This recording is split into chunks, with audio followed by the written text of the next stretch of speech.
അങ്ങനെ ഹിന്ദിയിൽ നിന്നും ഒരു പുതിയ ചിത്രം റിലീസായിരിക്കുകയാണ്. ചിത്രത്തിൻ്റെ പേര് ദ വാക്സിൻ വാർ എന്നാണ് സിനിമയുടെ പേര്. അപ്പോൾ സിനിമ കണ്ട് ഇറങ്ങിയ പ്രേക്ഷകരോട് നമുക്ക് എങ്ങനെയാണെന്ന് കേട്ട് നോക്കാം. കാരണം ഒരു 2 മണിക്കൂർ 41 മിനിറ്റ് ഉണ്ട്. ഫീലിംഗ്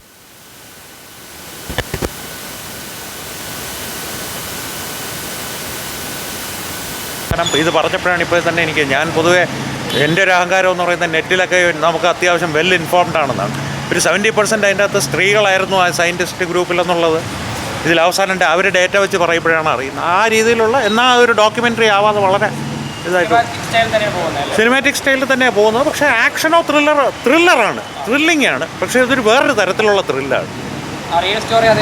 റിയൽ സ്റ്റോറി അതേപോലെ തന്നെ. കാരണം വെച്ചാൽ അത് ഒരു ഡേറ്റ വെച്ചാൽ പറയുന്നത്. കാരണം കമ്പനികളുടെ പേരുൾപ്പെടെയുള്ള സാധാരണഗതിയിൽ ഇപ്പോൾ ഫൈസർ എന്ന് പറഞ്ഞു കഴിഞ്ഞാൽ വേറെ എന്തെങ്കിലും ഫൈസർ എന്നാക്കി പേര് പറയില്ല. ഇത് ഫൈസറിനെ ഫൈസർ എന്ന് തന്നെ പറഞ്ഞവർ പറയണമെങ്കിൽ ശരിയല്ലെങ്കിൽ മാനനഷ്ടത്തിന് കേസ് വരുമല്ലോ.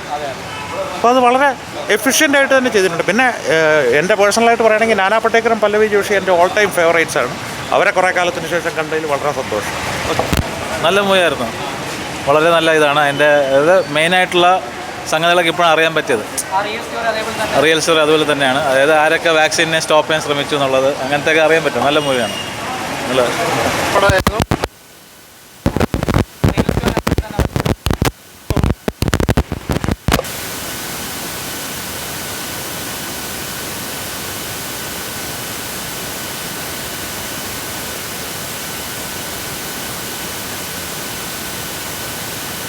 It was a very wonderful movie. It's very nice. Thank you.